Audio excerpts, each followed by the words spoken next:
Pew est une ONG familiale. En fait, au départ, c'est des gens qui ont fait fortune dans le pétrole, dans l'immobilier, dans la banque, et qui se sont retrouvés avec des sommes colossales à gérer, notamment les intérêts des intérêts.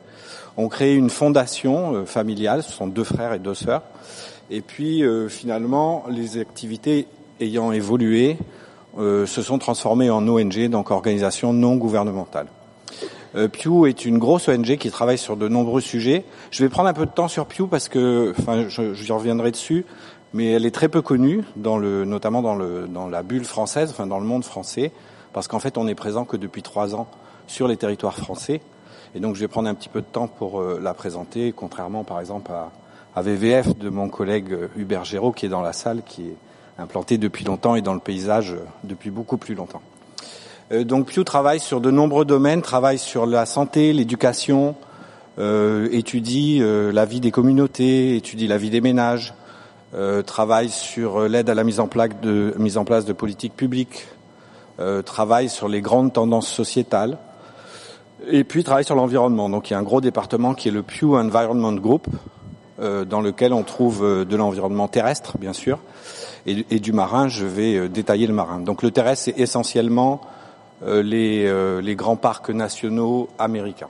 Et en fait, Pew est sorti du territoire américain à travers le milieu marin. Logique. Sur le milieu marin, donc on travaille sur la protection des thons, la lutte contre la pêche illégale, la lutte contre la surpêche, la protection des mammifères marins, des requins, des pingouins, des mers antarctiques, des écosystèmes, enfin des mers boréales et des mers antarctiques. Et il y a un programme qui s'appelle Global Ocean Legacy, héritage mondial des océans. Et donc ce programme, lui, s'attache à la création, partout où c'est possible autour de la planète, d'aires marines protégées de dernière génération, c'est-à-dire des grandes aires marines hautement protégées signifiant sans activité extractive, que ce soit la pêche, le pétrole, le deep sea mining en général, les nodules polymétalliques, etc. Et donc c'est l'équivalent en gros d'une réserve naturelle. Enfin, c'est l'équivalent d'une réserve naturelle. Pew se veut appuyé par une caution scientifique. D'ailleurs, dans Pew, il y a une Pew University, il y a un Pew Research Center, il y a des Pew Fellows. Et donc, tout ce qui est entrepris, les programmes qui sont entrepris, les déclarations qui sont faites, les publications qui sont faites sont toujours appuyées par la science et par des articles ou un argumentaire scientifique.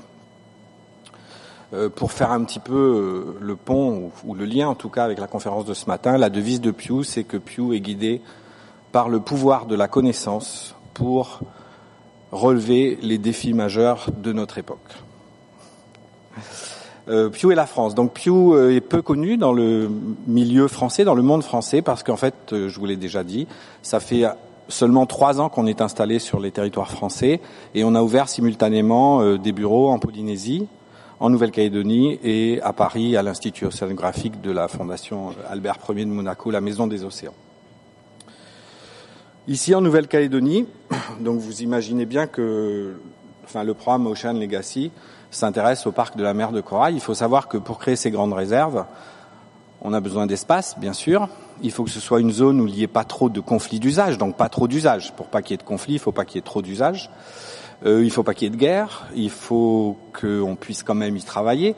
Donc au total, il reste pas beaucoup d'endroits au monde sur la planète où on peut créer ces grandes réserves de dernière génération. Donc évidemment, on travaille sur le parc de la mer de Corail. On travaille suivant 3 axes en Nouvelle-Calédonie. Le premier axe, c'est qu'on est partenaire du gouvernement. On a une convention de travail avec le gouvernement. On est membre du comité de gestion du parc. Peut-être quelques mots sur le parc quand même, oui. Donc vous avez une diapo à l'écran. Alors ça, c'est les sites d'intérêt, mais ça fait rien, il y a le parc dessus. Donc le parc, c'est l'ensemble de la zone économique exclusive de la Nouvelle-Calédonie, c'est-à-dire tout le territoire. Toute la zone économique, c'est en fait les eaux, l'ensemble de la Nouvelle-Calédonie moins les eaux provinciales. Les eaux provinciales étant les eaux qui sont dans le lagon et ensuite 12 nautiques au large de la Grande Barrière. Et comme ça a été évoqué par Sébastien Saramenia ce matin, donc on est un territoire exclusivement marin, puisque le territoire marin de la Nouvelle-Calédonie, c'est 98,5% du pays qui est constitué de mers, lagons et océans. Donc le parc qui représente 1 300 000 km², ce qui en fait le deuxième parc au monde. Il a été longtemps le premier, avant que Barack Obama étende le parc d'Hawaï. Et il l'a monté de 200 000 km², il est passé à 1 500 000 km². Mais donc on a le deuxième parc aujourd'hui au monde en termes de superficie. Alors ce parc, il a été créé par le gouvernement il y a 3 ans maintenant. Le parc, au départ, c'est une coquille vide, c'est-à-dire que la création du parc, ça consistait à lui donner un statut juridique et ensuite à dire qu'il serait doté d'un comité de gestion, que le comité de gestion serait composé de telle sorte et telle sorte, je vais y revenir, qu'il y aurait un comité d'harmonisation, un comité scientifique et surtout, plus important, que le comité de gestion avait 3 ans pour élaborer un plan de gestion pour ce parc, donc dans un délai de 3 ans après sa création. Le comité de gestion, en fait, il est coprésidé par le président du gouvernement et le haut commissaire, donc le plus haut représentant de l'État français en Nouvelle-Calédonie. Et il est constitué de 4 collèges. Un collège des institutions où on retrouve donc le gouvernement, le Congrès, les provinces, le Sénat coutumier et je crois le CESE, le Comité économique, social et environnemental. Ensuite, il y a un collège coutumier où donc là, les coutumiers arrivent non pas par le biais du Sénat, mais par le biais des aires coutumières. Et donc on a 8 représentants dans ce collège des coutumiers. Ensuite le collège des socioprofessionnels où on trouve essentiellement les pêcheurs hauturiers qui font le thon à la long line dans le parc, les transporteurs, les gens du tourisme, de la croisière, enfin tous les gens qui ont une activité tirée du parc ou qui se déroule dans le parc. Et puis il y a ensuite donc le collège de la société civile où on trouve les ONG et les associations locales de protection de l'environnement. Donc ce parc, il a, en plus de sa taille qui est considérable, il a pas mal de sites d'intérêt. Sur la carte qui est présentée à l'écran, les parties assurées en rouge sont les zones de conservation prioritaires. Donc vous avez sur votre gauche les Chesterfield, Bellona et Landzone. Là on a des écosystèmes coralliens qui sont assez exceptionnels, pas uniques encore, je vais y revenir après, il y en a d'autres. Et où on trouve particulièrement des sites de ponte importants pour les tortues marines et aussi des zones de reproduction très importantes au niveau mondial ou régional pour les oiseaux marins. Vous avez ensuite au nord de la Calédonie les récifs d'Entrecasteaux. Là, c'est un peu les mêmes caractéristiques, les mêmes écosystèmes et les mêmes sites d'intérêt, c'est-à-dire reproduction des tortues. Par exemple, les tortues qui sont nées à Entrecasteaux alimentent les tortues que vous allez voir dans le lagon sud, par exemple, à plus de 60%, je crois. Là aussi, des sites d'intérêt pour la reproduction des oiseaux. Ensuite, quand on continue sur la droite, dans le prolongement des loyautés, vous avez 2 récifs qui s'appellent Astrolabe et Pristine, qui sont considérés comme les récifs les plus intacts au monde. Il faut savoir qu'il y a eu plusieurs missions. Il y a une mission de National Geographic Society qui a fait le tour du monde à la recherche de sites isolés et dans un bon état de conservation ou vierge, quoi. Et puis aussi une mission scientifique IRD, Université de Montpellier, Université d'Hawaï. Et ces 2 équipes se sont accordées pour dire qu'on avait là 2 des récifs les plus intacts, les plus vierges au monde. Il faut savoir que ce type d'écosystème, il en reste 1,5% sur la planète.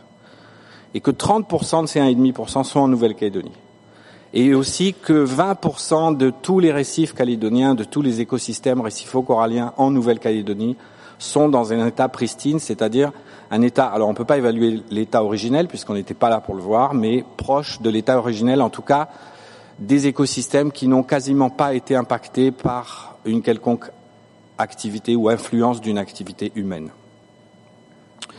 Si on continue, vous avez complètement sur la droite, vous avez des îles volcaniques cette fois, donc plus des îles coralliennes, mais des îles volcaniques qui ont un intérêt particulier parce que ce sont des substrats nouveaux et les scientifiques peuvent étudier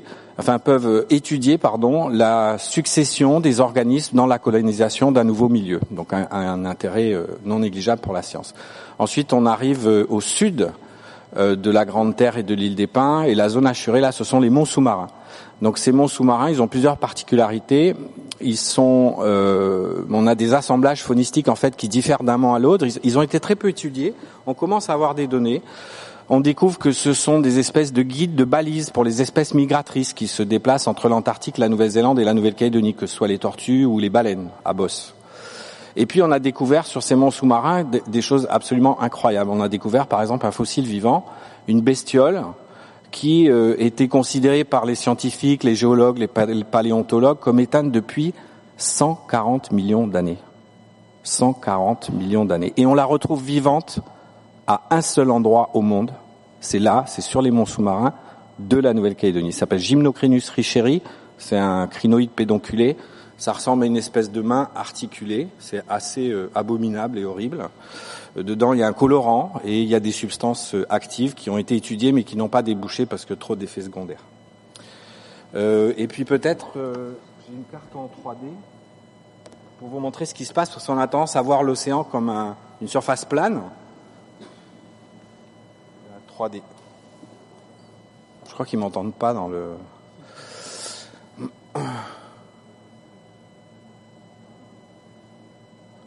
Non, c'était la 3... S'ils m'entendent, la 3D, s'il vous plaît. Ouais, voilà, merci. Alors, tout à l'heure, ça marchait du premier coup quand on a fait essai. Voilà. Ça, c'est pour vous montrer que sous le niveau de l'océan, qui est pratiquement plat tout le temps, sauf quand il y a de la houle, il se passe des choses absolument diverses et très très extrêmes dans ce parc et sous le niveau de l'eau. Donc vous avez un véritable paysage de montagne avec des plaines, des guyot, des rides, et on a même une fosse de subduction. Tout ça, ça veut dire que dans le parc, l'altitude ou la bathymétrie ou l'altitude sous-marine varie de zéro quand on est sur des récifs coralliens, sur des écosystèmes coralliens, des îlots, des cailles de sable, etc. Et ça va jusqu'à plus de 7000 mètres de profondeur. Vous imaginez le décalage, 0,7000 sous le niveau de l'eau, donc c'est un vrai paysage de montagne qu'on a là sous la surface de la mer. Qu'est-ce que je peux vous dire encore sur les axes de travail? Donc nous, on travaille au sein du comité de gestion en apportant nos connaissances, notre expérience, une expertise, des études, etc., comme l'ensemble des partenaires d'ailleurs. On travaille ensuite sur la sensibilisation du public avec, alors vous avez peut-être entendu parler des réserves XXL, donc c'est notre bannière de campagne. Et c'est avec cette bannière-là qu'on va au-devant du public pour faire de l'information, de la sensibilisation et obtenir du soutien. Et puis évidemment, on fait un travail que j'appelle relation d'influence. Ça s'appelle, on appelle ça en français du lobbying, mais les Américains n'ont pas du tout la même définition du lobbying, qui est extrêmement codifié, extrêmement réglementé. Le lobbying, vous pouvez le faire qu'un certain nombre de pourcentage de votre temps de travail. L'argent que vous allez mettre dans le lobbying doit être aussi extrêmement réglementé en termes de pourcentage. Et voilà, il y a des règles extrêmement contraignantes qui fait que nous, on fait pas de lobbying, on fait des relations d'influence. Et ça vise à obtenir un réseau de personnalités influentes qui soutiennent notre projet pour le parc de la mer de Corail. Combien il me reste de temps, s'il vous plaît? C'est bon? Ouais, ok. Peut-être sur ces réserves. Donc, quel est l'intérêt de ces réserves de dernière génération qui sont vastes? On parle de plusieurs centaines de milliers de kilomètres carrés. Évidemment, plus vous allez prendre d'espace, plus vous allez avoir d'habitat, d'écosystèmes, et plus vous allez avoir d'espèces et donc de biodiversité. En outre, vous allez abriter ou protéger des espèces à grande mobilité. Il y a un collègue de l'IRD qui a tendance à dire, quand vous voulez protéger un poisson clown, il suffit de protéger son anémone. Donc vous n'avez pas besoin de faire une très grande aire marine protégée. Mais par contre, il y a beaucoup d'espèces qui se déplacent et qui se déplacent sur de très grandes distances, et elles ne sont pas protégées par le type de réserve qui existe actuellement, qui en général ne dépasse pas, je crois, alors j'ai eu du mal avec les conversions en kilomètres carrés et en hectares, je crois que c'est de l'ordre de 5 à 7 000 hectares pour les plus grands sites patrimoine mondial qui existent en Nouvelle-Calédonie, et là nous on part sur des choses qui font plusieurs centaines de milliers de kilomètres carrés.